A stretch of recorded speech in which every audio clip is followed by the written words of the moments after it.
Dating in your not native language is a trip. I don't know if you've ever had that experience, Billy. I can get to the library in Spanish, and I can understand if someone's calling me mean names. But that's about it. I mean, that might be the bare minimum for That being might able be all to I go need. on a date. Yeah, it's do you want to go to the library with me? And then I want you to choke me and call me nasty names. That we can make that work, I guess. You can make that work. But first, a word from our sponsors.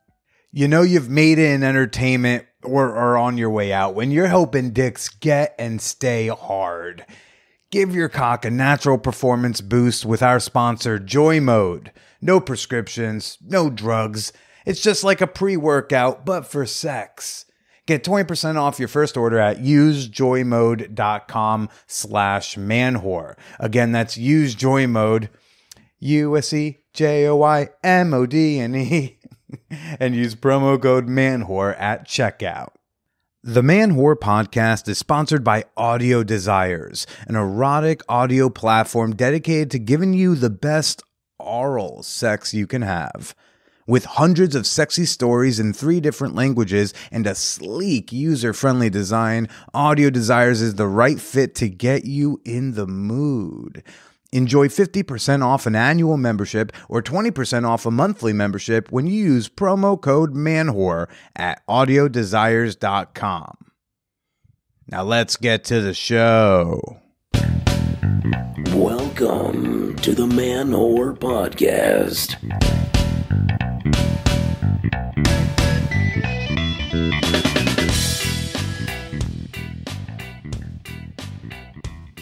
Shout out to the smut peddlers and dong dealers, to the titty shakers and pussy quakers. This is Billy Procida, and you're listening to the Man Whore Podcast.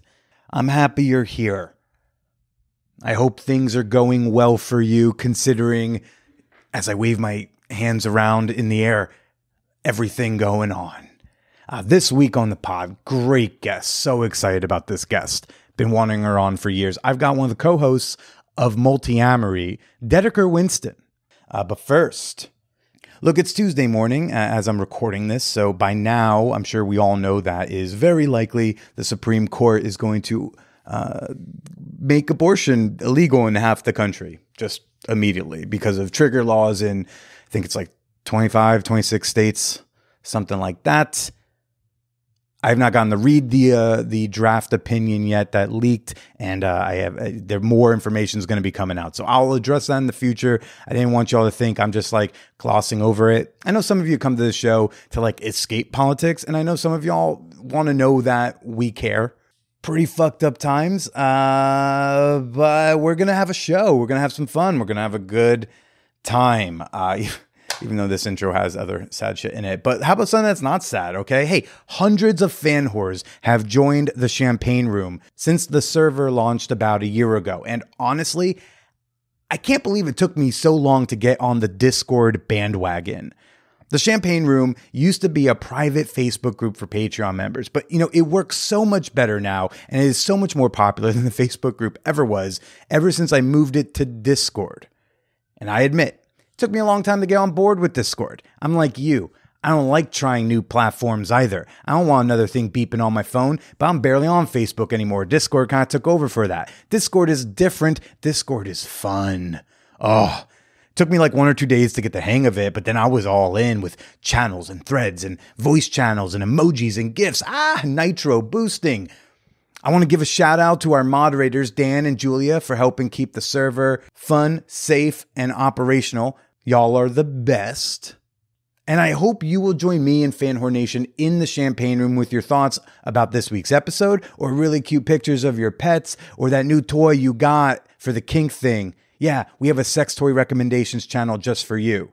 We got channels for all sorts of things in there. So, hey, introduce yourself today. Join the conversation at manwhorepod.com/Discord. Don't be scared. We won't bite unless you want us to. Hey. It's been a minute since I've read a listener question, so I got something in the inbox I wanted to share with y'all. I've gotten a version of this question before, but I think I answered that like a year or two ago. So, let's revisit. Alex writes, "Hey, Billy, big fan of Man Whore Podcast." Great way to start an email. Had a question for you. How does one go about getting involved in the play party scene in New York City if you don't immediately have any friends who are in it? I'm very interested and have lived in NYC for 7 years, but I don't currently hang out with anyone in the scene. I would appreciate any response, or if you've already addressed this on the show, maybe you could point me to an episode. Thanks, much love and respect.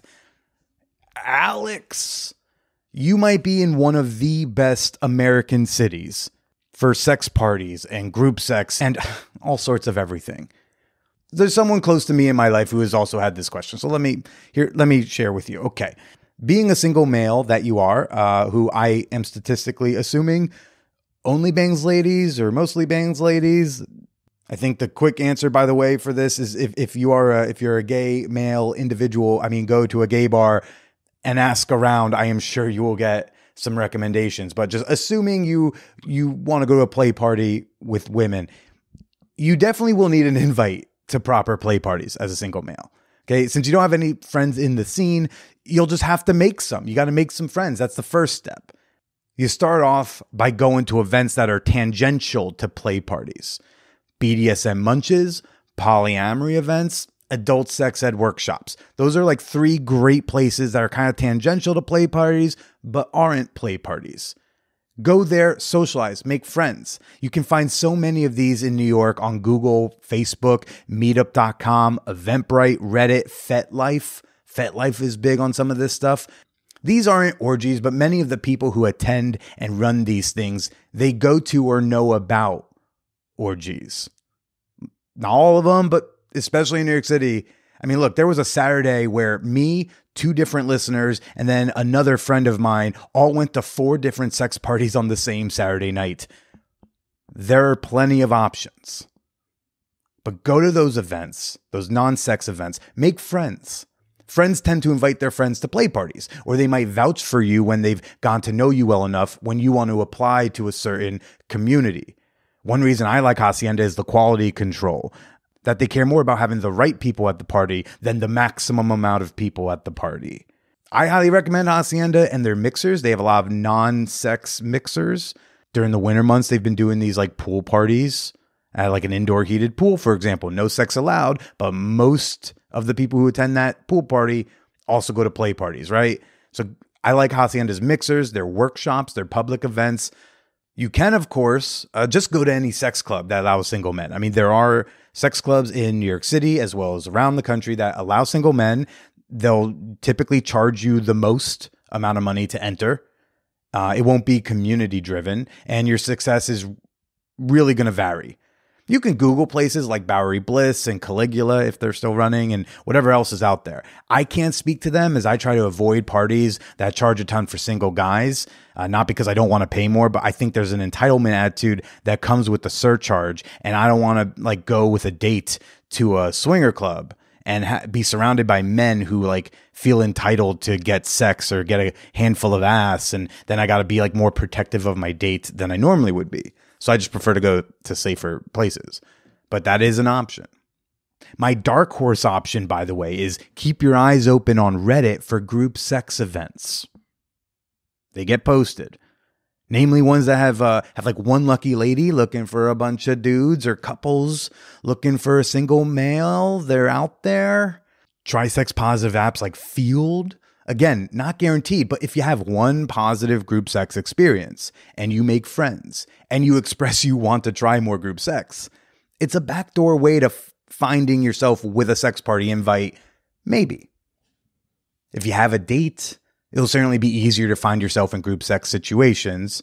You only need 3 for group sex, and having a date means you only need 1 more person. So anyways, I would say try the mixers. Set your expectations low. Make sincere friends. Don't just make friends so you can get an orgy invite. Make friends and see where that gets you. Or just go to Burning Man. I don't know. Hope that helps, Alex. And if any of you want to send me your comments or questions, you can send all that over to manwhorepod@gmail.com. Glad you're a big fan of the Man Whore podcast. Hope you'll join us in the champagne room. Hope you'll join Fan Whore Nation on Patreon and earn yourself a Fan Whore appreciation moment, just like Jacob is right now. Ooh, real smooth. Slip that in there. I want to give a shout out to one of my Patreon members, Jacob. I don't know anything about him.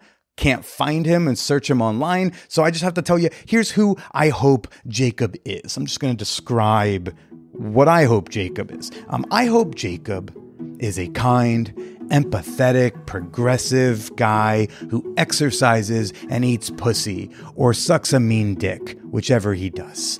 I hope he's good at his job. I hope he is accepted by his family and bought GameStop at a low price.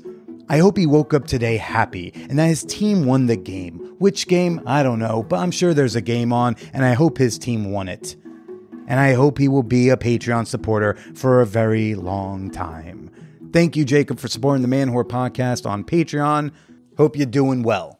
And you too can support the Man Whore podcast, aka me. You're supporting me. There's no team, just me, all the work by myself. You too can support me and my work on Patreon for as little as $2 a month. Become a member today, gain access to oh so much bonus content at patreon.com/manwhorepodcast. That's Patreon, patreon.com/manwhorepodcast. Folks, I don't listen to a lot of different podcasts, but one of the few shows, I think I'm subscribed to like 7 or 8 shows, and one of those shows is Multiamory. I started listening to them many years ago because it's such an amazing resource if you do dating differently. It used to be just like, oh, if you want to like learn more about poly, but honestly, they talk about a lot of stuff you can use in your monogamous relationship, a lot of stuff about attachment style and communication strategies and things like that. They did an episode during lockdown about chewers versus spewers. It changed my whole fucking life. It's about like internal processing versus external processing. Guess which one I am. And that was just like really eye-opening. And then I thought about my mom. I was like, oh, that's exactly where I fucking got that from. And since then, I've been able to like work on that and be mindful of it and employ strategies to try to like internally process a little bit more. Anyways, big fan of Multiamory. I've had Jace Lindgren, one of the other co-hosts. He's been on the pod back in 2018. You can check out his episode. It was episode 250 if you want to check his out. And gosh, hoping I can get Emily Matlock one of these days. That'd be pretty cool. Get that whole trifecta. But Dedeker's amazing and a great resource when it comes to dating and non-monogamy. And one of the reasons I was so excited to talk to Dedeker is because she is typically pretty private about her dating life. So I was thrilled as both like a fan of her show and also as a podcaster that I got to delve in and get some juice. If there's any other multi fans listening, I think we got her to slip some stuff out there that'd be fun for us. So I hope you'll enjoy this episode. I know I did. She's also the author of A Smart Girl's Guide to Polyamory. I'll have a link to that in the show notes. And yeah, let's go chat with Dedeker Winston. Look, I know a lot of you out there are secret perverts. Yeah, you. You're listening to this at your office and you're a little nervous. Someone might see the name of the show over your shoulder. Hearing hot sex stories gets you flustered at the grocery store. I'm talking to you. You're going to love this week's sponsor, Audio Desires. I love this mobile website for my audio erotica. They have so many different kinds of stories. BDSM stories, group sex stories, queer stories, sex in public stories, and yes, even stories about a really great night indoors with your monogamous husband. Gasp. Taboo. Yeah, even that. Loving long-term relationships are hot. Big fan. And at audiodesires.com, they offer stories in 3 different languages with a variety of accents. Like if you listen to a story in Spanish, there are 8 different available accents. I may not understand what this Argentinian woman is saying, but I know it sounds really hot when she says it. Audio Desires is offering Man Whore podcast listeners a very, very, very sexy offer. Get 20% off a monthly membership, or get this, half off an annual membership when you use promo code MANWHORE at signup. I know a lot of you like sexy stories, and I know you're going to enjoy the smooth mobile interface of Audio Desires. One more time, that's promo code MANWHORE at audiodesires.com. I've made it, everyone. I'm promoting erections. In sports, you want the endorsement quan. If you ever saw the movie Jerry Maguire, you want the quan, the shoe, the car, the clothing line, the soft drink. Well, in sex podcasting, you want the vibrator, the mattress, the lube, the boner supplement. So I'm hyped to be sponsored by Joy Mode, the biohack for your bedroom. Even this whore boy here gets nervous sometimes before a big sexual event. Being a couple's bull for the first time. Orgy night, maybe. An OnlyFans shoot I'm nervous about. So yes, I feel more confident with a little Joy Mode in my back pocket. It's like one of those pre-workout electrolyte packets you mix with water, but it's for better, firmer erections. And it's all natural. No prescription needed, no side effects, no nasty aftertaste, no blue tongue effect, if you know what I mean. You can expect better blood flow, better erections, and increased sexual energy with Joy Mode.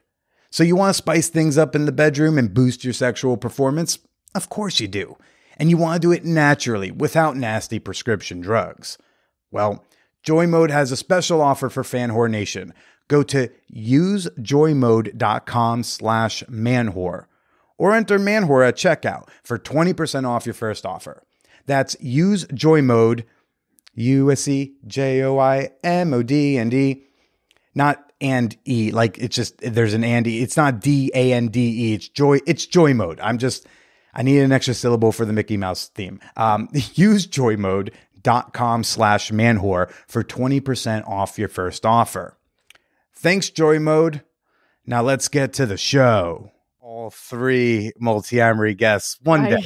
Yes. This is level 2. You'll get Emily eventually. You'll get her. It feels like a level 3 type of boss to conquer. Yeah, for sure.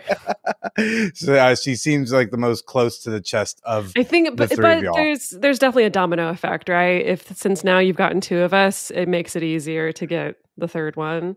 Absolutely. As long as you don't quit like 5 minutes in, I might have a shot. It's Well, I'll leave my mind open to all possibilities. And how are you doing? I know when I first reached out, it was just after a big breakup. And so I want to check in on how that is.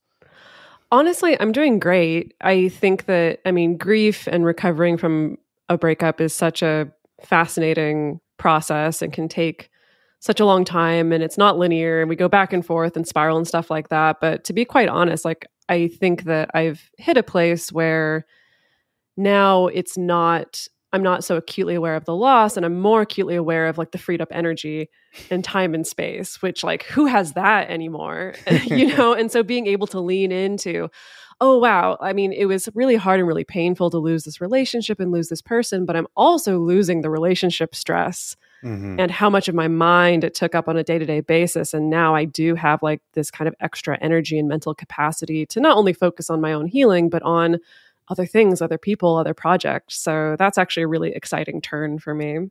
Yeah. I think sometimes we can focus so much on trying to fight to save a thing that we, once we're free of it, we realize how much work we were putting in. And then you start almost retroactively trying to figure out the cost benefit analysis. Was I putting in too much work to save something that maybe shouldn't have been saved? Oh, and my therapist is completely earning everything that I pay her in the process of unpacking that whole question. Right. Yeah. It's a funny time for me though, because everyone talks about going through a big breakup and experiencing an identity crisis. And I didn't think that was going to happen to me because I'm I'm not codependent. I don't tie my identity to the people that I'm with. But then when it happened, I realized more what I've tied my identity to is this particular form of polyamory where I have 2 long-term partners, and realizing I really leaned into that as a sense of being able to telegraph legitimacy to people who are skeptical. Because I think early on in my non-monogamous journey, when you're oh yeah, I'm dating 3 people and we've known each other for 3 months, people are okay, sure, great. Sure. But when you tell people, and then when it fails, it proves that the whole thing doesn't work, right? Exactly. But when you tell people oh yeah, I have 2 partners, I've been with one for 9 years and one for 6 years, and I cohabit with both of them at different times of the year, it lends a certain amount of, at least what I perceived as legitimacy. It gave people pause, it gave people like, oh, I guess maybe you know what you're doing. And then suddenly not having half of that really threw me in a tizzy for a little while, to be totally honest. But I'm glad you're doing better post breakup. I was shocked to even hear about the breakup. I didn't even know there was like me too. Right. Wait, were you broken up with? I was broken up with. Yeah. Oh. Yeah. And also it was past 2 years have been hard on a lot of relationships. Sure. Mine notwithstanding. And so it wasn't like, oh, everything was like perfect and magical, and all of a sudden it came out of nowhere. It was, things were tough, but I wasn't expecting to be broken up with. So. Mm-hmm. So I'm here with, one of the co-hosts of Multiamory, the poly icon, dare I say, Dedeker Winston. You're like, well, one book, hey, maybe, but y'all got a second book coming out. We have a second bun in the oven, and so dare I say iconic. Yeah. I don't know. I wonder if iconic's okay, because I have noticed that among other non-monogamy content creators, podcast hosts, writers, whoever's in that bunch, there's definitely this push of like, don't call me an expert. I can't be an expert. I can't make the claim of expert, because as soon as you make the claim of expert, then people start poking holes in that, and then you have to be perfect. And so everyone's always bending over backwards to be like, not an expert, not an expert, not an expert. But maybe icon is a little more accessible. Like, maybe that's okay. Maybe icon is harder to poke holes in. Yeah. Hey, I mean, I've taken that strategy from day one. I'm just a comedian with a fuck show. Please do not claim don't. I'm teaching anything. Whenever someone should be like, who does he think he is, calling himself an expert? I was like, never did. You're right. Can't find that quote. Doesn't exist. But, like as a fan of Multiamory myself, to see you post about it in your Discord server, I was just like, whoa, like she's letting us know something. This is crazy, because y'all are very third person on Multi. There's like very rarely first person tales, and even less so first person tales beyond the three of you. Yeah. I mean, we do try to dip into sharing personal stories when it's relevant, right? Sure. Usually stories of fuck ups or hard life lessons and things like that. But we've always tried to stay away from, I'm going to give you a blow by blow update of what's going on in my dating life right now. For a number of reasons. I think, especially when the podcast first began, in those first couple of years, there was a lot going on. There was a lot of relationships starting and ending, and some drama, and even internal drama and things like that. Like the fundamental structure of the relationship that the three of us had really fundamentally changed. And so for us to unpack that in real time felt a little bit weird, combined with a couple of other factors, one of them being none of us ever want to feel like if you're dating me, that means you have no privacy, because it's going to end up on the show. Sure. Or if we end up in a falling out, that's going to end up unpacked in real time. Not necessarily in front of a studio audience, but a delayed studio audience, And also I've seen a number of podcasts in particular where for some reason people think it's a great idea. Like so many podcasts I've seen where like, we're a couple, we're thinking about opening up our relationship. Let's document it in real time on a podcast. And it's just like such a train wreck, I'm like, but that's what the culture wants. That is what the culture wants. We watch train wrecks. We watch shitty Netflix dating shows. Yes. The Ultimatum. I know. I know that's what the culture wants, but it's just, I don't know. I don't feel like we feel super comfortable going there. Like, I feel like we really want to protect people's privacy to the best that we can. But that doesn't mean like a totally closed book. You're the opposite. Oh yeah, I'm the like, I get dumped 3 to 5 times in one relationship, and I will let you ride that roller coaster with me. We just finished up breakup number 5, I think. So tune in next week. See if Billy's sad or not. Right.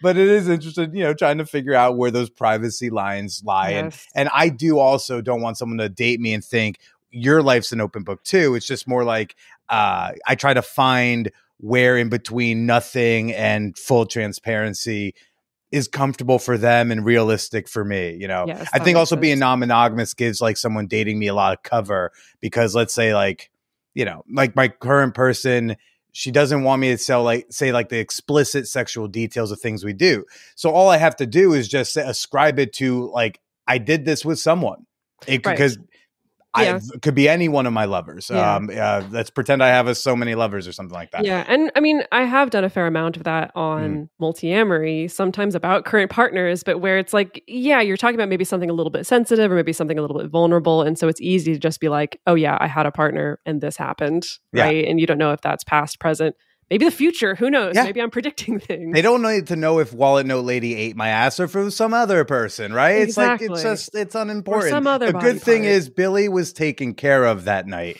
is what we're supposed to take from this story. Something I appreciate, before we started, you said, oh, gosh, I love it when I get a chance to go a little left of what every fucking poly podcast wants me to talk about. It's not all rose-colored glasses with poly, with non-monogamy. Yeah. What do you wish you were talking about more in these spaces? Yeah, I suppose for years it's often been a desire to push beyond just like the 101 or even the 201 topics. I mean, I love covering those. It's more of what I think about when other people invite me on their shows. Sometimes it's people who are already in the non-monogamous, sex-positive space. Sometimes it's people who are completely outside of that and just super curious to talk to the polyamorous person. And so that's great. I'm really happy to do those things, but it does mean that I can do my polyamory origin story in my sleep. Right. At this point. Like there have been times I shit you not, where I've like full on disassociated while telling that story on somebody else's podcast just because it's just like so ingrained. And that's what people want to hear. Yeah, but I don't know. I'm more interested in the things that you are biting at the bits to talk about that no one is asking for. People put you in that expert position too often that we don't get to hear about, say, like, what's your current dating life like? I remember when you moved to Japan and I was like, how's the poly thing going to be there? But that was so long ago, I've totally forgotten until you brought it up. That you've been doing like polyamory dating in Japan as a very not Japanese looking person. No one would describe me as Japanese looking. That is correct. That is correct. So I don't live in Japan full time. Before the pandemic, though, I was averaging about 6 months out of the year living over there. Just as a caveat, like I freaking love Japan. Obviously, that's why I go over there all the freaking time. I don't want to oversell my own abilities, but I'm like conversationally fluent in Japanese, which makes things a little bit easier. Why'd you go out there in the first place?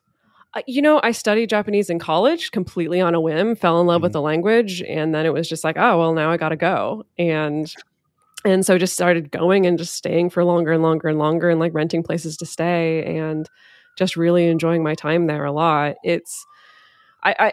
So I don't know. The funny thing about the language is dating in your not native language is a trip.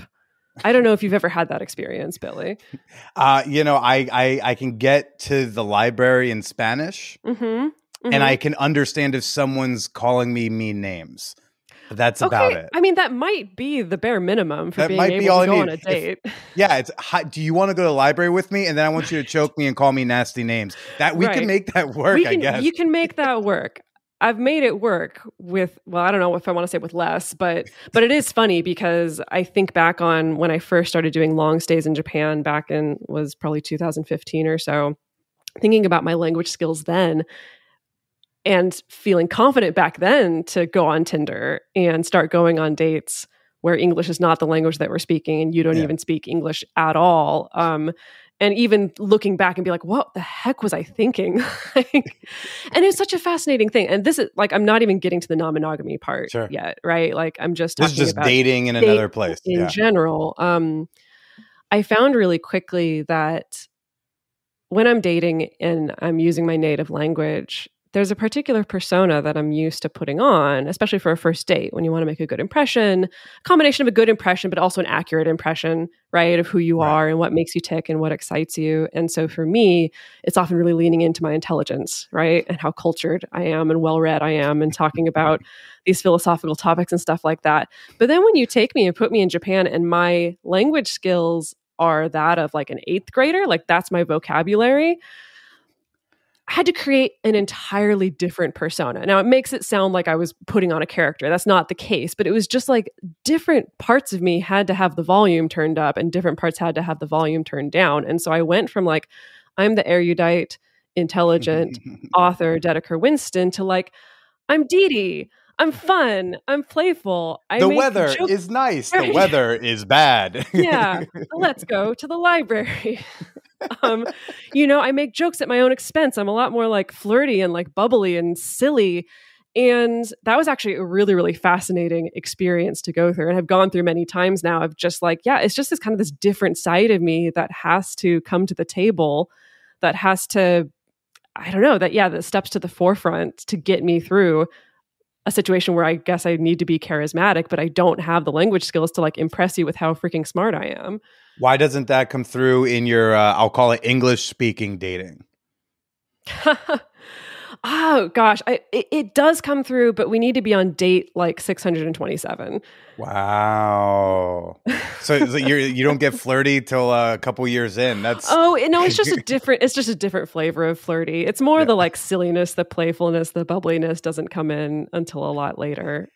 I mean, I feel like I've known you like roughly like 5-ish, 6 years, and I feel like I'm only now seeing it. Exactly. You got it. You're on like the average time scale of everybody else in my life. Do you remember what that first like match exchange was like? Oh my goodness, like my first Tinder match or whatever? In Japan, yeah. I don't remember the first like app exchange, but I do remember the first couple dates that I went on. And like being just incredibly nervous because of the language thing, right? Because it's just like, not only is it vulnerable to go on a first date, but it's vulnerable because I'm like, I am going to embarrass myself. There is no option. There's no version of this where I don't embarrass myself in some way. And that's like such a level of vulnerability to bring to it. And I'm just like praying that this person is not a jerk regarding language stuff. Ultimately, it ended up being okay. Since then, I've, had many more robust dating relationships with people in Japan, and my language skills have gotten a lot better. But it was just kind of interesting that first time around. Now, a big landmark for me was the day that I could finally, in Japanese, have the like, I'm going to explain polyamory to you conversation with someone that I met out and about. What is the word, before you continue, what is the word for polyamory in Japanese? Oh, I'm so glad you asked. The word is Multiamory. Can you say that again? A little slower for the American? Multiamory. Polyamory? It's literally polyamory with a Japanese accent. It's polyamory. Yes. Oh. Okay. There's an embarrassing amount of English that has made its way into modern day Japanese, but that's a topic for another time. But anyway, the day that, just for context, I'd like developed a crush on this waiter. So like you do, I was in a cafe. He was the waiter. I was not the waiter. He was a musician by night. We started chatting. Like I would come to the cafe pretty frequently and like started chatting each other up and stuff like that. He spoke zero English. And so finally came to the point where I had essentially kind of like the coming out conversation, and the like, I'm going to explain polyamory to you, and was able to get through it and like fielded his questions all in Japanese. And I was just like feeling such a linguistic badass. I was like, oh my God, I'm fluent. I'm at the top of my game. This is amazing. And then literally the next thing that happened was I was asking him about his music gigs. And I tried to ask him like, oh, like what kind of money do you make at your gigs? Or like, is it like essentially trying to ask, is it good money? Is it bad money? Not in like a prying way, right? Just in a kind of a casual way. And instead of asking that, what I actually asked was, what kind of dinosaurs do you get at your gigs? And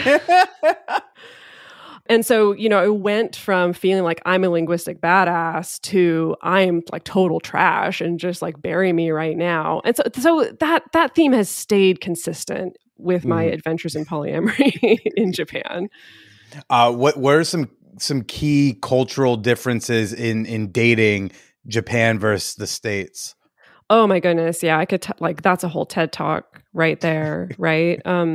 A couple of the highlights. Yeah. Yeah. I need to give the caveat that of course, these are my impressions as a foreigner who is not like born and raised in Japan, who's just been there quite a bit and has had a lot of conversations, especially a lot of conversations with folks in the polyamory community over there. To speak about dating in general, like if we're going to talk about traditional dating, there's definitely much more.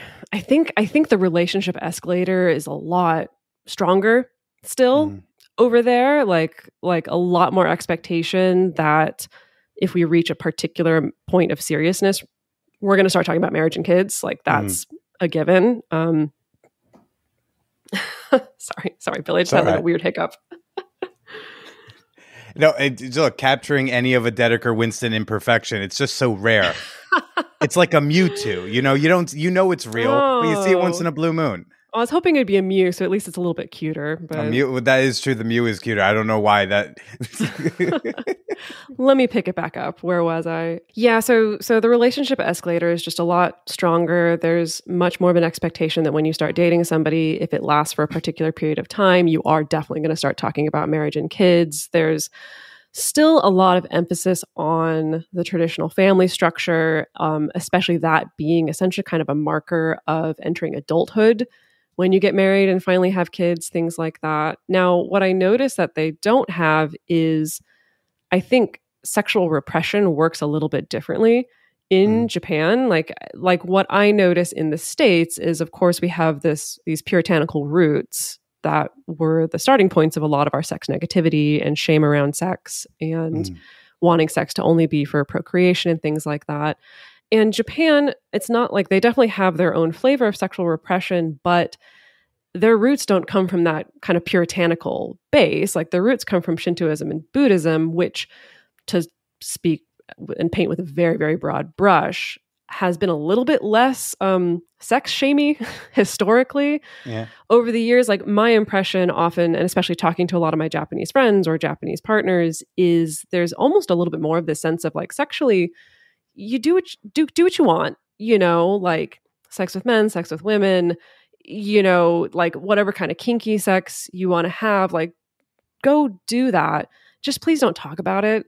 Please don't tell us about it. Please have a family and kids and like go to your job and just like please do the things that you're supposed to do, and just don't embarrass us. It sounds a little British. Yeah, I feel like the idea of like, we do these things, but we don't talk about it and maintain your obligations. Yeah. And so the really fascinating thing is, so I've connected to a couple of the different, I guess I'll call them icons, polyamory icons in Japan. So Kikuei Fukami, she wrote one of the first Japanese language books ever to even broach the subject of polyamory. She did it from kind of a research perspective. And then there's a woman who goes by the name of Kinoko, who she also just put out a book a couple years ago, and is very, very active in the polyamory community. And I've talked to them and a number of other Japanese people who are exploring polyamory or identify as polyamorous. And I hear a lot of people sharing stories of their parents essentially having some kind of open marriage arrangement, some kind of like I've heard this story so many times of, like my dad had a mistress and my mom totally knew about it.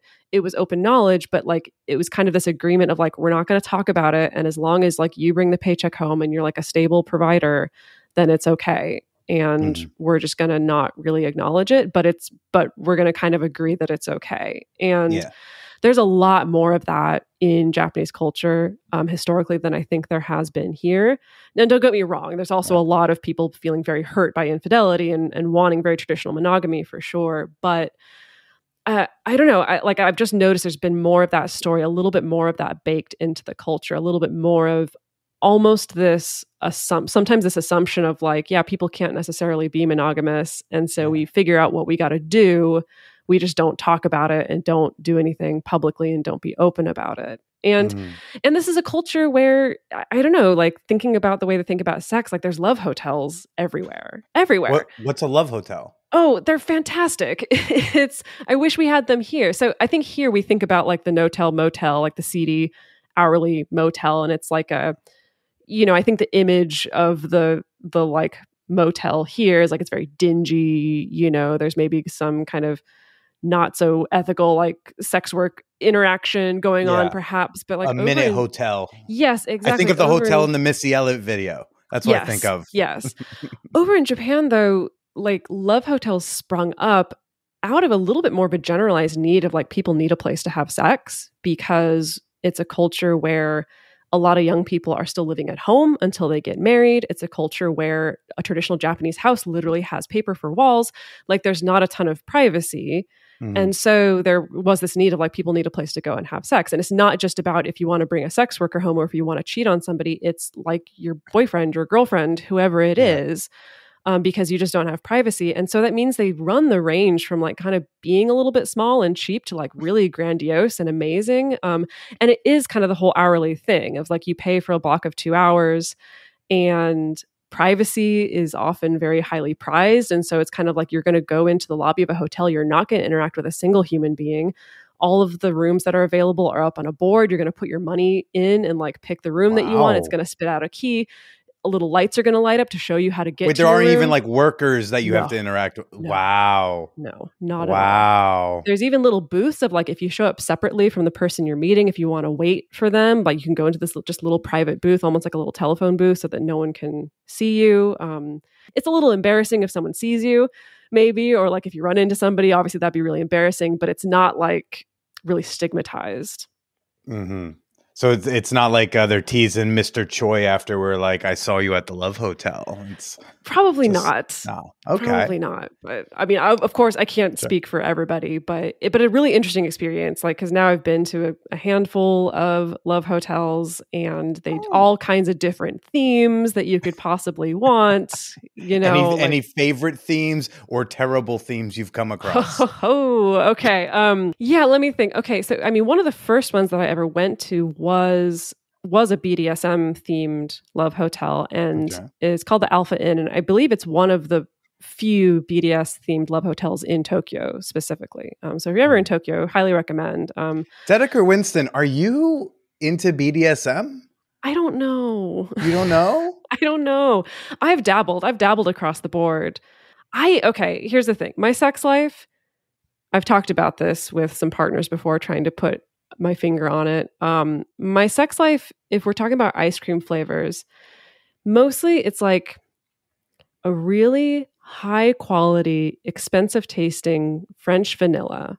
But somewhere in there's like little pockets of sriracha.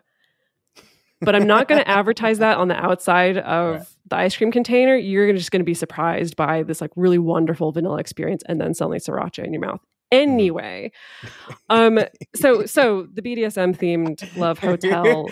That is the most I've ever heard you on anything or anywhere talk about the existence of your personal sex life. Amazing. I'll just leave it up to people's imagination, and as a multi-fan, I feel satisfied already. Okay, good. I'm glad. I'm so glad. So the Alpha Inn, I think that one is really cool because, you know, I mean, you can pick out a room that looks like you're on a subway car, and it comes with all the gear that you could possibly want. And the worst one that I went to, and just for some context, I went to this one not to have sex. Literally, it was Jason and I. We were traveling, and like we just needed a place to stay, because that's the other thing, is they're a really convenient place to stay because you can pay like $40 a night, and you know, super cheap. So not going here specifically to have sex. We literally picked out this one because it was close and it was cheap. But the name of the hotel was Otoboke Beaver, which translates to coquettish beaver, and their mascot was actually like a little beaver. And it was fine. It was clean. To be fair, it was clean. We were even in a room with a blacklight on, which is, you know, that's bold for a Love Hotel, and like totally spotless, totally clean. There was a Hitachi vibrator that was hardwired into the wall. No. Yes. But have like conveniently, it came with a special condom. Yeah. That would fit over the head of it. So if you wanted to use the Hitachi that everyone else who stayed in this room has used, you can. We love a clean beaver. Everyone loves a clean beaver. Everyone loves a clean beaver. You know, you said that, you know, polyamory has been growing a scene over like the last decade or whatever, you know, over the last years in Japan. What are you noticing differences between poly in Japan and poly in the States? Yes. And I sort of see that playing out in a little bit of the microcosm within the polyamory scene in Japan, because it's fairly segregated between, there's like all the expats living in Japan, you know, have been sent over there for work or for whatever reason. You know, there's those folks that have created a poly community. And then there's the actual like Japanese nationals, Japanese language speaking polyamorous community. I'm talking about in terms of like the meetups and the events and things that happen. And the expat community tends to be, I've found, a little bit more kink oriented, a little bit more kink focused. Mhm. Like a lot of white folks into shibari are in that community. And so that's kind of what I noticed, is that like already kind of, I think the kink community in Japan is already relatively small. And so they kind of have to glom on with the polyamorous community and things like that. Mhm. On the other side, with the the Japanese national polyamorous community, they've kind of had to glom on a little bit more to the queer community, because queer community also still relatively small in Japan, growing for sure.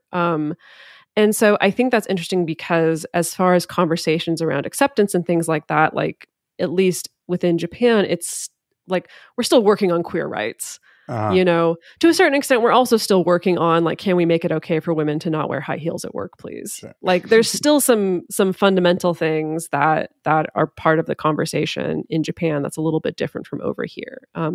But again, I don't know. I've been watching it very closely. I'm really curious to see how the trajectory goes, because again, Japan just kind of has different mores and different baggage around sex that I think actually sets them up to maybe be a little bit more embracing of non-monogamy than some of us over here in the States. Do you feel safe out there as like a queer woman in Japan?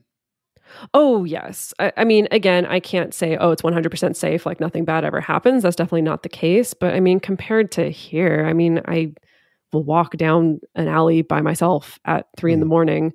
and feel okay. Okay. Like general safety in Japan is just like a lot higher. Like crime rate is just a lot lower over there in general. Again, that's not to say that nothing bad ever happens, but I know for myself and like checking in with how my body feels and things like that, I'm much more comfortable kind of, I guess, maybe taking risks or things that would be risky over here don't feel quite as risky over there. Sure. And how has been the explaining poly when you're on a date in Japan? How has that been going? Are you finding certain things easier or more difficult?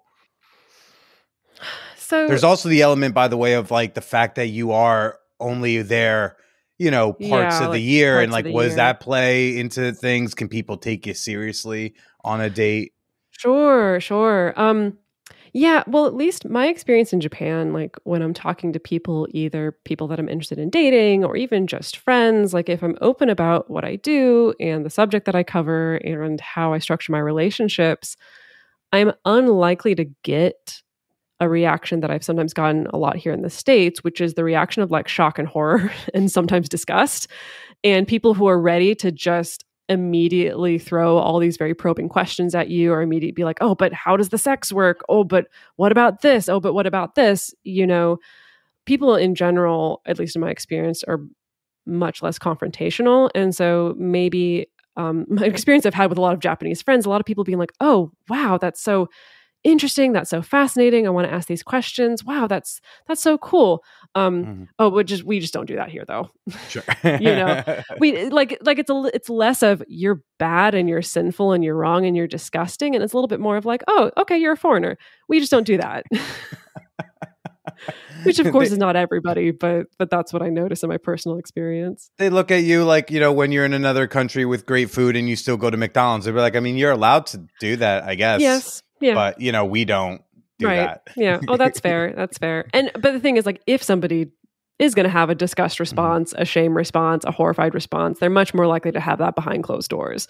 They're much more likely to go gossip about that instead of projecting that onto me, Sure. instead of immediately making me have to deal with that, which I think Americans are much more likely to do that. Yeah. I would think this, even just being someone who is in Japan only for chunks of time, but also extended to polyamory, having other partners. Do you find that when you're on dates out there, people take you more casually?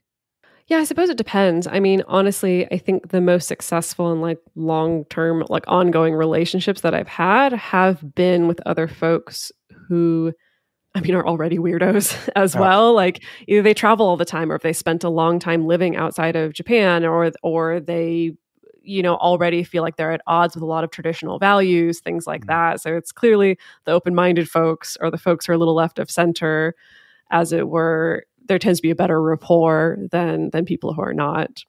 Do you have any tips for people who date internationally that you as someone who's been doing that now for like half a decade or more now, I think, right? Yes. Oh my goodness. Yeah. I mean, I think so for that, context, for people who don't listen to Multiamory who should, your longest term partner Jace is on the West Coast in Cali, and you're a lot of times out in Japan and sometimes come back. I don't know where is your other partner in Australia? Yeah, he was in Australia. He's the one that broke up with me, so not going to Australia anytime soon. Okay, I'm sorry to hear that one. Yeah, being able to avoid a 21-hour flight is not the worst thing in the world. Sure. Yeah. But tips for dating internationally. To speak to just the dating part, if you're thinking about just, I don't know, you're in another country and you want to go on some dates and things like that, I think it's just kind of the general good traveler advice, which is you may have to leave some of your assumptions at the door about what's acceptable, what's not acceptable. Like there may be a little bit of a learning curve there. I know for myself, when I first started kind of digital nomading around several years ago, that even just seeing the difference in how different Tinder felt in different countries, how people did different things in their profiles, like what? Gosh, well, like I remember I spent several months in Turkey, and people just generally like a lot more, I guess the word might be a little aggressive or a little bit pushy, like especially men, I think, are socialized to be much more, the engine driving things forward. So much more pushy than I think that we now find acceptable in the States. And then by contrast, being on Tinder in Japan, everyone's so freaking wholesome in their profiles. Like no one's necessarily trying to be like witty or provocative or things like that. People are just like, this is my job. These are my hobbies. Oh my goodness, I'm so glad. Thank you for checking out my profile. Like, let's be friends. Like, like the forward-facing persona is so wholesome, I think, compared to in the States where it's like, I'm trying to be funny, or I'm trying to be witty, or I'm trying to provoke you in some way, or I'm trying to interest you in some way. So there's that. I think it just requires a certain amount of open-mindedness and understanding that, I don't know, this is a thing. Americans just get so American-centric, right? We get so so convinced that the way that we think is the correct way. We are a country of people who don't want to admit we're wrong. It's very difficult. Like we think, we figured it out. We figured it out first, especially when it comes to things like social awareness and social justice issues and things like that, that sometimes you go to another country and it can be a weird extension of colonialism sometimes, I think, to be like, no, we're the ones who figured out what you should be doing and saying in this situation. So we know Tinder. We invented Tinder. I know. We know you're all doing Tinder wrong. You're doing it wrong. So I think there's that. But then as far as the long distance thing, I mean, I don't know, that ended up kind of as a product of circumstance for me, because when back in 2015, I made this very conscious decision to get rid of my apartment, get rid of all my stuff, just reduce down to a backpack and just bought a one-way ticket and just went and just lived in many different countries, or stayed in many different countries for a month, 2 months, 3 months at a time. And I was not intending to be creating like long-lasting relationships as I went. It was just kind of like some people stuck around despite the distance and despite me being very, very upfront of like, dude, I'm gone. Like I'm leaving, like, just so you know, like you got to be okay with this. But then, I mean, the fact that for me, like that ended up lasting several years, it did teach me a lot of really interesting things, because I think that actually having that experience of having longer chunks of time away from a partner, for the most part, and especially before the pandemic hit, I think was actually quite healthy and quite adaptive. At least that's how I kind of felt in my little polycule of the people that I was dating, that when it's not just, oh, I'm gone for the night, or I'm gone for the weekend, or maybe I'm gone for a week on vacation with another partner, but it's like, no, I'm going to spend like 2 months away from you. Yeah. That there was actually something really, I don't know, the word that comes to mind is restorative, like actually being able to take a break, and not like we'd stop talking or whatever. It's like still doing relationship maintenance, still doing Zoom calls and regular date nights and sending nudes and like all the things that you do to maintain a relationship over Dedeker distance. Winston sends nudes? What? Not frequently. But it's been recorded. Oh, the server's gonna go nuts. They're just gonna be like, "Whoa, Mhm. we don't even know her anymore." There is the kind of a wholesome, because of the lack of the kind of the impersonal. I don't know, putting the arm's distance between audience and personal life is. I do have a very wholesome view of all three of you. But doesn't that make You it a know, little bit hotter in a way? it's very exciting to hear that Dedeker Winston has sent a nude in the last 5 years. You know, like it's Yes, just it's correct. fun. It sets the bar for excitement. Yes, does get It's like a dropped down striptease, right? Like a very much. really, really slow, years-long striptease. Dedeker, we are all very excited to hear about your metaphorical ankle. You know, it's Oh, yes. it's ooh, just got some ank. That ank action.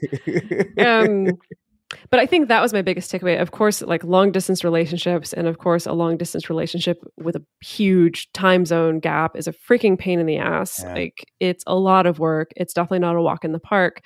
But having that experience of just that time apart and having people having free time to yourself, like I don't know, it's something that I don't think we think about a lot, especially in cohabiting relationships, but there was something about that I think felt really, really good. And especially if we're talking about sex and talking about sexual desire, like actually taking that space really helps a lot of folks to be able to come back to that sexual connection and remember like craving their partner's touch, which is a little bit different when your partner's touch is around just all the time.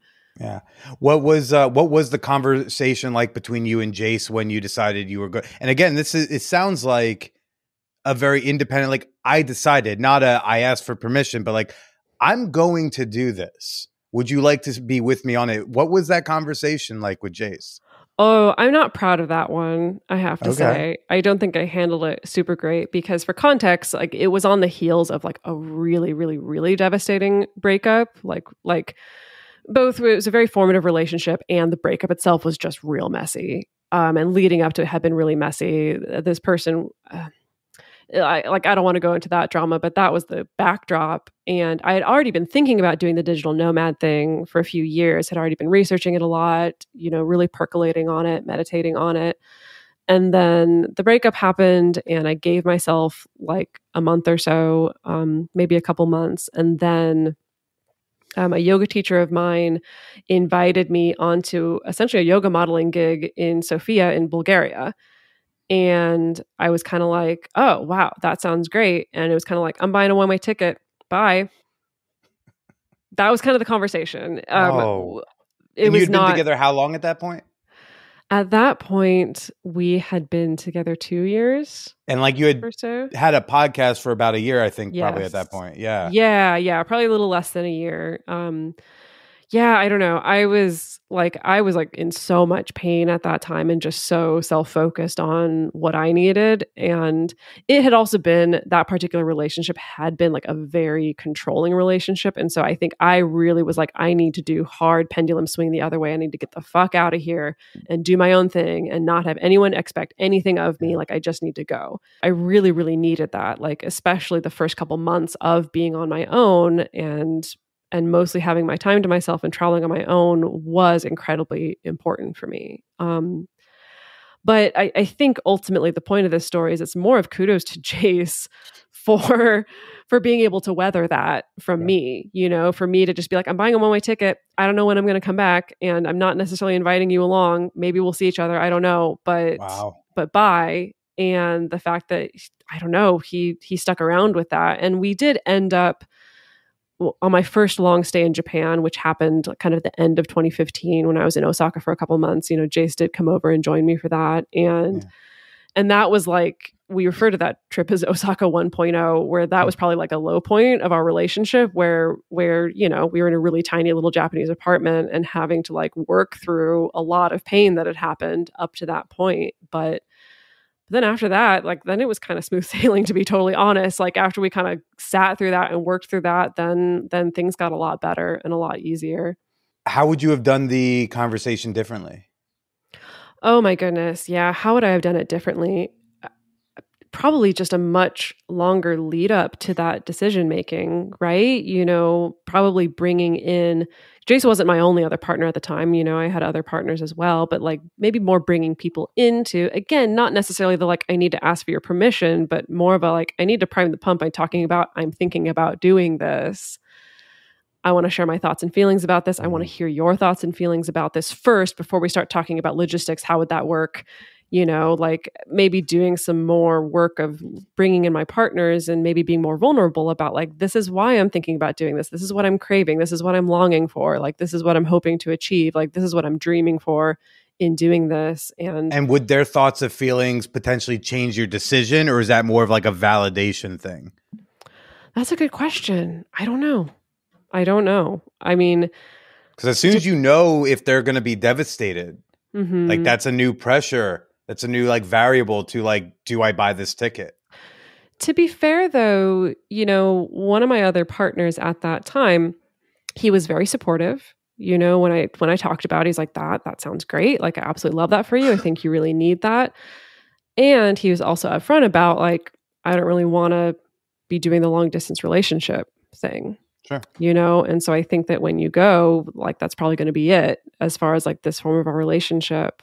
And I didn't really believe him at the time, or maybe it was a little bit of wishful thinking. And so even after I started traveling, like I still was trying to like text him, and kind of keep things going. And he kind of had to be a little bit more clear, again, in a totally kind way. He was not a jerk about it at all, of just like, I'd rather kind of stay disconnected here while you're traveling. And so that, even kind of knowing that heading into it, that didn't necessarily change my choice, right? I was really sad about it. I would have preferred to keep that relationship around, but I don't know. There was a part of me that also just like, I really just need to do this. So. And now y'all have been doing multi for 7 years now. Does that sound right? It will be 8 years in August of this year. Yeah. Yeah. I knew we were both very close. I'm 8 years this weekend. Congratulations. But mine, I still feel like is easier than yours. Y'all are a topic-based show. Yes. I do not know how y'all still come up with new topics and remixes and audibles on something old. I do not know how y'all have done that for this many episodes. It's really funny that you say that, because I think we were probably about, I want to say anywhere 3 to 6 months into recording the podcast when Emily was the one who was like, I don't know how much further we can take this. Y'all. like I feel like we might be scraping the bottom of the barrel soon, like how much further can this go? And then here we are 8 years later, because we did jealousy, we did Google calendars. Right, exactly. I mean, and we did threesomes. What else is there? What else could there possibly be? But I do think, there was a turning point, because fairly early on in the development of the show as well, within the first couple of years, Emily became monogamous.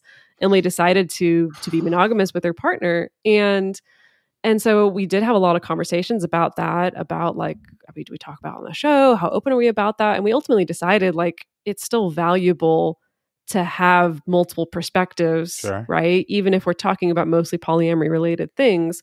But I do think that was just one step on a bigger journey that we've been on of continuing to broaden the show to be less about, we need to make special polyamory advice for special polyamorous people, and more about bringing in a lot of different relationship topics and just trying to be as inclusive as possible of all kinds of different types of relationships.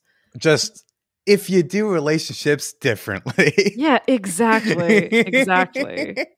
I'm just dropping small fucking multi inside jokes. Yeah. But that's the thing though, is that like relationships though, I mean, and I'm afraid of being quoted on this, but it's almost kind of like a recession proof thing, right? It's like, no matter what's going on in the world, people are still in relationships and still having to figure it out. Like, it's pretty fundamental. And so I don't know if we can hit the bottom of that barrel. I mean, I don't know your download numbers, what they were like, but dating podcast, recession proof. Not necessarily pandemic proof. Not necessarily pandemic proof. When people can't date, true. Fuck around, oh boy, do they become interested in this shit a little less. Yes. We definitely found that like we did take a hit with pandemic download numbers for sure, which is totally understandable, right? Yeah. Totally get it. Yeah. But still, then it created a whole different crop of relationship problems, right? Like dating, dating and hooking up and finding new partners specifically, people were less interested in that. But having to navigate the stuff you're navigating at home with your live-in partner or with your partner who you can't see because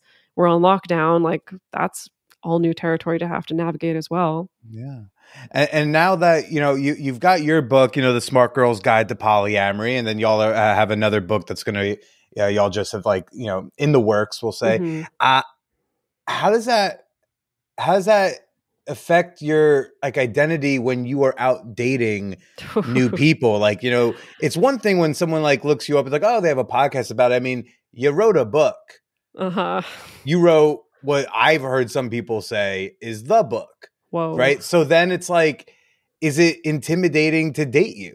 I mean, definitely something that I found in this most recent relationship that just ended was, because he and I met when I was in the middle of writing the manuscript for my first book and was talking to him about it a lot. And he read my book and things like that. And I was very conscious of the fact, and I still try to be conscious of the fact of like, I really didn't want to be the only source on how non-monogamy functions. Mm-hmm.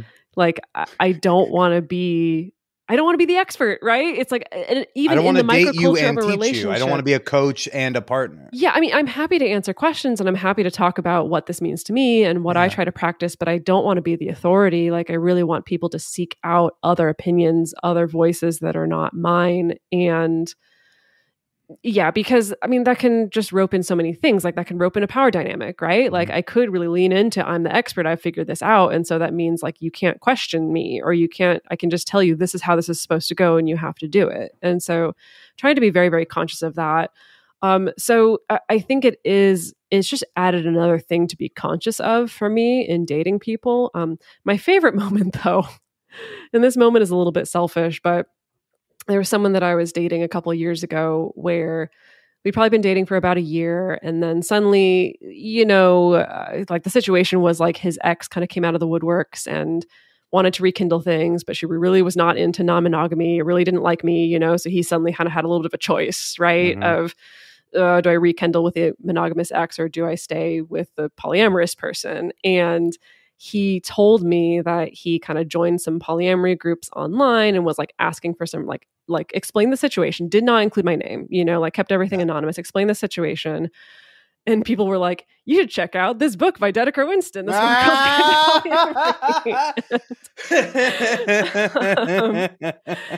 and it's a little bittersweet, right? Because again, bitter in the sense that I'm like, I don't want to be the expert. I don't want there to be this sense of like, I'm right, you're wrong. You have to listen to what I say. But it was also kind of validating the moment to be like, interesting. Mm-hmm. That's another book sale logged. Right? But I think there's something about, you can be an expert and not infallible, especially in something, this isn't physics, right? So I think that's something where you can be an expert. You're not always right, but you are certainly more informed than others, or at least informed enough you were able to kind of organize it into book form.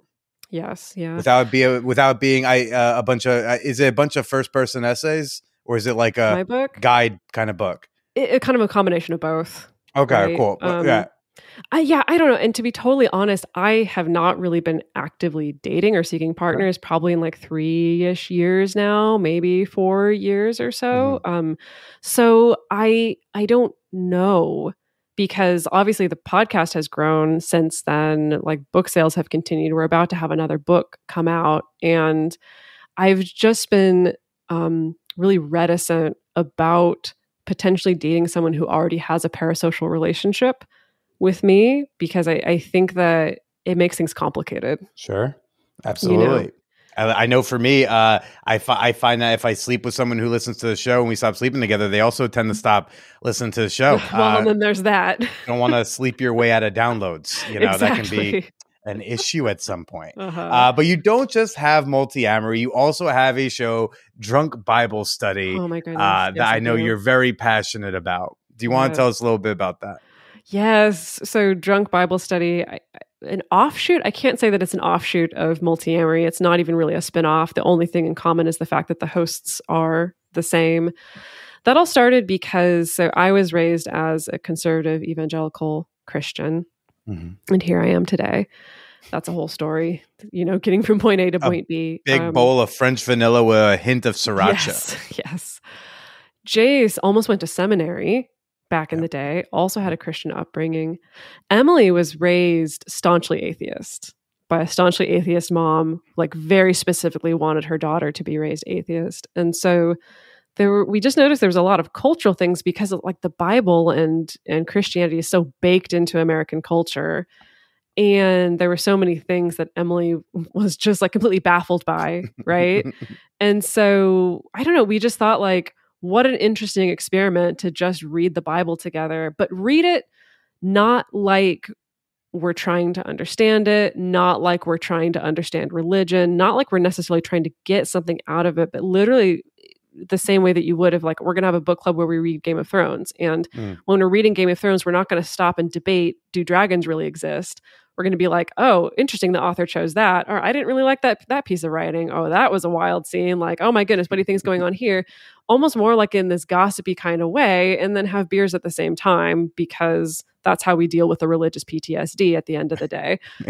So the show is basically since 2018, we've been on this mission to read every single word of the Bible, whether we like it or not, and literally just take it at face value. You know, in my Christian upbringing, there was a lot of messaging around like, we just got to get the Bible into people's hands. You know, all these charities, all this effort put into like, we just got to send Bibles to the super complicated, countries. Old, outdated writing style. You know, if we just got it in the undereducated people's hands, they'll get it. They'll get it, right? Or the Gideons, you know, every single year, the Gideons would show up to my high school handing out copies of the Gospels, you know, like there's this assumption of like, the text itself is powerful enough.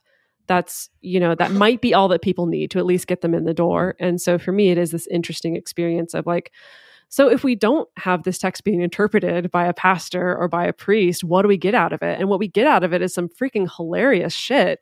Let me tell you. So it's fantastic. So we started doing live streams of the show during the pandemic, where we started live streaming every single Thursday. And we've just got this like fantastic audience that shows up every week of people from all across the board. A lot of, you know, former Christians, ex-evangelicals, but also some people who like legitimately like went to seminary or are actual Bible scholars who are just really interested. And they're the ones in the chat who are like, oh, well, like this word, like the Vulgate says this, and this is what it is in the Hebrew. But then they're also okay to roll along with like our dick jokes that come up, you know, as we're reading. So, and are you going in order or are you jumping around? So we've changed order a couple times. Like we started out trying to do a quote unquote chronological order based on like when the book itself was written in time. Sure. And that threw us into the book of Job right away. And that was just like a real bummer. And so we then switched, and now we're following the Jewish order. And we're almost halfway. Like we're going to hit the New Testament pretty soon. Wow. There's a big new character in that one, I hear. Yes. Emily is so excited for Jesus to show up. Like she's like, I've heard a lot about this guy. Yeah, I can't wait to meet him. I hear he's coming back. But it's so fun. And like, I don't know, it's like so completely the opposite of Multiamory, which is like very measured and very researched and very produced and very put together. Drunk Bible Study, we literally just show up with beers and we're like, what's going to happen today? Who knows? Love it. Well, Dedeker, quick question, because I don't know how you are on time. Do you have like an extra 10, 15? I thought maybe you'd talk about the couples therapy with Mom if you got the time. Yes, that'd be great. Patreon people, you'll hear that tomorrow. Dedeker, where for now can people go to find you, find your work? Yeah, so people can go to dedekerwinston.com. That's where you can find information about the book. That's where you can find information about coaching. Or you can go to multiamory.com to connect with the podcast. Or you can go to drunkbiblestudy.com. If you Google any of those things independently, as long as you spell it right, you'll find us. Yeah, and if you're not too drunk reading the Bible, you should do a decent job spelling. Well, Dedeker, thanks so much for chatting with us. And why don't you go ahead and say goodbye to everybody? All right, thank you so much for having me.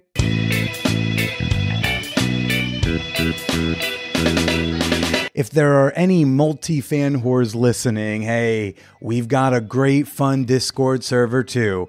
I'm in both servers, so come on over, join Fan Whore Nation in the Champagne Room, jump in the episode discussion channel, and let us know what you thought about my conversation with Dedeker.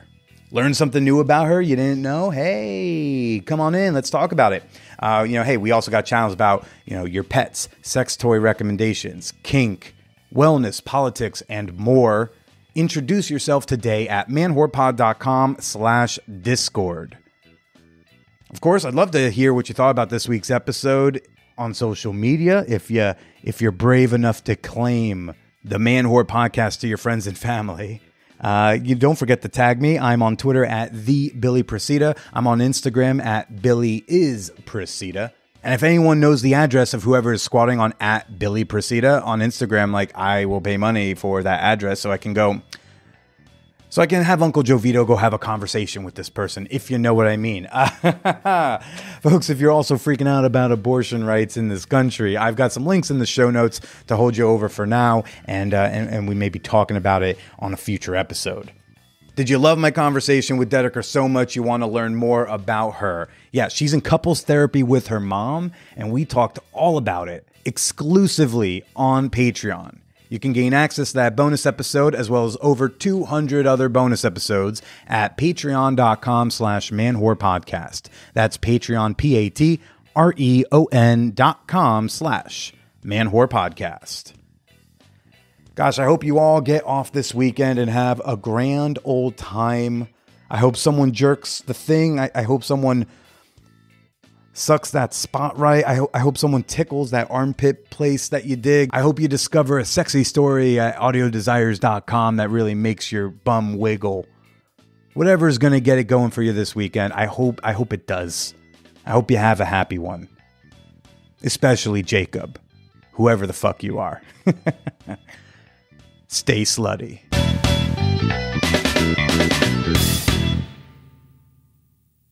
It's the vibrator that has no equal. And now, Motor Bunny offers their thrusting sex machine, the Motor Bunny Buck.